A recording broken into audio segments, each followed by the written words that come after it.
Dear students, welcome back to my channel Enjoy Learning. In this video, I'll teach you how to solve question number 11 of exercise 9.1, chapter number 9, perimeter and area.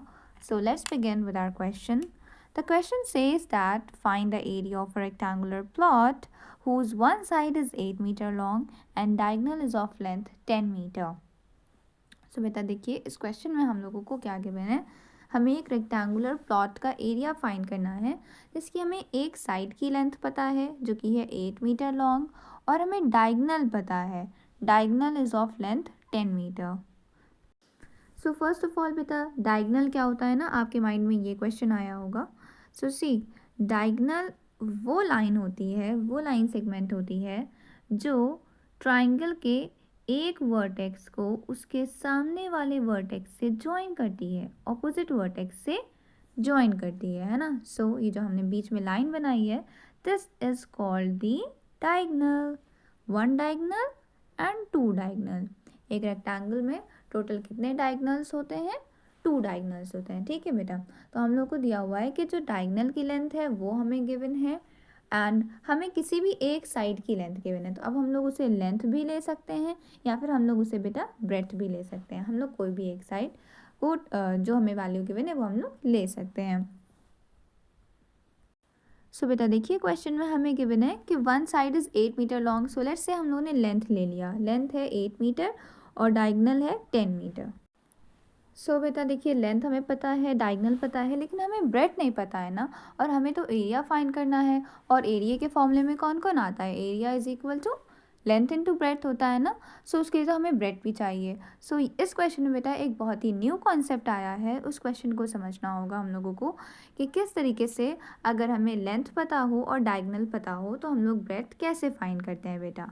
उसके लिए आपको थोड़ा सा deep concept एक समझना होगा, और वो कॉन्सेप्ट क्या है बेटा? एक ट्राइंगल का कॉन्सेप्ट है. अगर हम देखें तो हमें यहाँ पे ये एक ट्राइंगल दिख रहा है, this triangle, this is a triangle. अगर हम लोग इस रेक्टेंगल को नेम दे दें, रेक्टेंगल का नेम है ABC एंड D. सो इस ट्राइंगल का नेम क्या होगा? इस ट्राइंगल का नेम क्या होगा हमारा? कितने ट्राइंगल के जो तीनों कॉर्नर्स हैं वो कौन है? A है, D है और C है. तो इस ट्राइंगल का नेम होगा ADC. तो ट्राइंगल ADC हम लोगों को एक दिख रहा है बेटा. सो यहाँ पे इस ट्राइंगल का कॉन्सेप्ट यूज़ होने वाला है कि एक ऐसा ट्राइंगल बेटा जिसके किसी एक कॉर्नर पे, किसी एक वर्टेक्स पे 90 डिग्री का एंगल बन रहा हो. कौन सा एंगल बन रहा हो? 90 डिग्री का एंगल बन रहा हो. तो ऐसे राइट ट्राइंगल में हमारी एक थ्योरम अप्लाई होती है. सो बेटा अब आप अभी ये ट्राइंगल, ये रेक्टेंगल पूरा भूल जाइए और अब आप एक राइट ट्राइंगल पे आ जाइए. मतलब एक ऐसा ट्राइंगल जिसके किसी एक कॉर्नर पे 90 डिग्री का एंगल बना होता है, 90 डिग्री का एंगल. ठीक है बेटा, ये देखिए जो रेक्टेंगल होता है बेटा, हम आपको बताते हैं कि जो रेक्टेंगल के चारों कॉर्नर्स होते हैं उन पे 90 डिग्री का एंगल बन रहा होता है. इसी तरीके से स्क्वायर के भी जो हमारे ऑल 4 कॉर्नर्स होते हैं, ऑल 4 वर्टिसेस होते हैं, वहाँ पे कौन सा एंगल बनता है? 90 डिग्री का एंगल बनता है. सो अब हम लोग अपने 90 डिग्री वाले ट्राइंगल की बात कर रहे हैं. 90 डिग्री वाले ट्राइंगल को क्या कहते हैं हम लोग? राइट ट्राइंगल कहते हैं.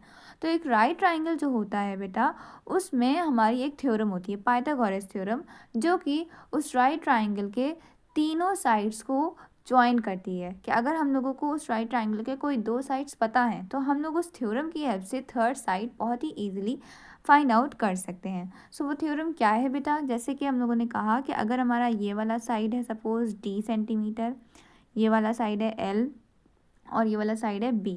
सो ये थ्योरम ये कहती है कि 90 डिग्री के सामने वाला जो साइड है ट्राइंगल का वो कौन है? ये D वाला है ना.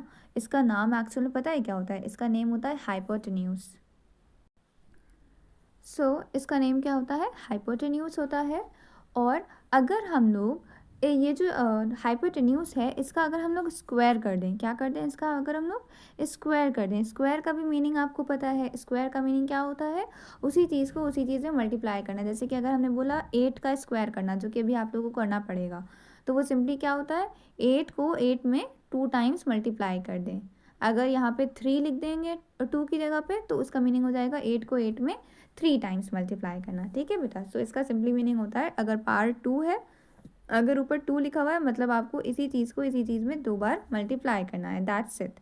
So that theorem says that कि जो 90 डिग्री के सामने वाला साइड है, मतलब जो हाइपोटेन्यूज है, उसका जब हम लोग स्क्वायर करते हैं, मतलब जब हम लोग उसको उसी में मल्टीप्लाई करते हैं, तो वो पता है किसके इक्वल आता है? वो आता है लेंथ के स्क्वायर के।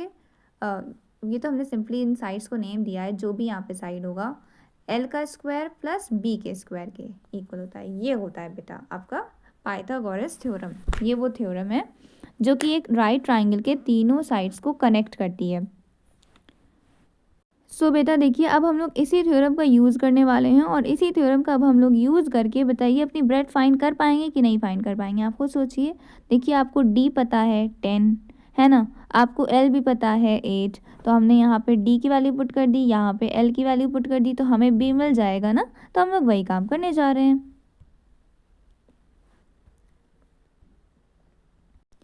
सो बेटा देखिए, हम लोग इस तरीके से आपने डायग्राम बना लिया होगा, है ना, और आपने ये भी लिख लिया होगा ना कि d is equal to 10 metre है। मतलब हमने डायग्राम में तो लिखा ही लिखा है, साथ ही साथ आपको लाइन में भी लिखना है डायग्राम के बाद नीचे d is equal to 10 metre, length is equal to 8 metre, b is equal to question mark भी हमें नहीं पता है। उसके बाद से आपको ये कॉपी डाउन करना है कि in triangle A C D, क्योंकि हमें पता होना चाहिए ना, हमें बताना है कि हम कौन से ट्राइंगल में थ्योरम अप्लाई कर रहे हैं। सो in triangle A C D, और क्या है थ्योरम का आपको नेम लिखना होगा। क्या यूज़ कर रहे हैं हम? By Pythagoras theorem. Pythagoras theorem क्या कहती है कि जो 90 डिग्री के सामने वाला साइड है, मतलब जिसको हम लोगों ने नेम दिया है डी, तो डी का स्क्वायर जो होता है वो ट्राइंगल के बाकी दोनों जो साइड्स हैं उनके स्क्वायर को ऐड करने पर जो आंसर आता है उसके इक्वल होता है ना। D square is equal to the sum of L square and B square. So let's quickly substitute the values. In place of D हमें क्या पुट करना है? 10। तो डी का स्क्वायर था मतलब 10 का स्क्वायर करना है। अब एल क्या है बेटा? एल है 8, तो एल का स्क्वायर मतलब 8 का स्क्वायर, और बी पता नहीं है तो बी की जगह पे सेम टू सेम वही कॉपी डाउन कर देना है, बी स्क्वायर। अब जैसे कि हमने आपको बताया कि स्क्वायर का मीनिंग क्या है, उसी चीज़ को उसी चीज़ में 2 बार मल्टीप्लाई कर देना। तो 10 स्क्वायर का सिंपली मीनिंग क्या है बेटा? रफ कॉलम में कर लिया आप चाहे आंसर निकालने के लिए। 10 इंटू 10 है ना। 10 स्क्वायर का सिंपली मीनिंग क्या है? 10 इंटू 10। 10 को 2 बार 10 में मल्टीप्लाई कर दो तो क्या आ जाएगा? 100 आ जाएगा। तो आप यहाँ पे 100 लिखिए, फिर इक्वल टू इसी तरीके से 8 स्क्वायर का मीनिंग लिख लिए आप चाहें तो रफ कॉलम में। 8 स्क्वायर का मीनिंग क्या हो जाएगा? 8 इंटू 8। सो 8 इंटू 8 क्या होता है? 8 8 सा 8 8 सा होता है 64। तो आपको 8 स्क्वायर के नीचे अब लिख देना है 64 और प्लस बी स्क्वायर। अब आपको बी स्क्वायर निकालना है तो बी स्क्वायर को अकेला करना होगा ना एक तरफ। सो देखिए बेटा, 64 को हम लोग दूसरे साइड पे लेके जाएंगे तो हो जाएगा -64 ना। 100 माइनस 64 आपका आ गया 36। अब देखिए हम लोग को तो बेटा बी फाइंड करना है, बट पहले तो हमें बी स्क्वायर मिला है ना। अब बी स्क्वायर से बी निकालना होगा, तो बी स्क्वायर से अब बी कैसे निकालें? तो अब एक और इम्पॉर्टेंट चीज़ आ गई, वो क्या है बेटा? स्क्वायर रूट है।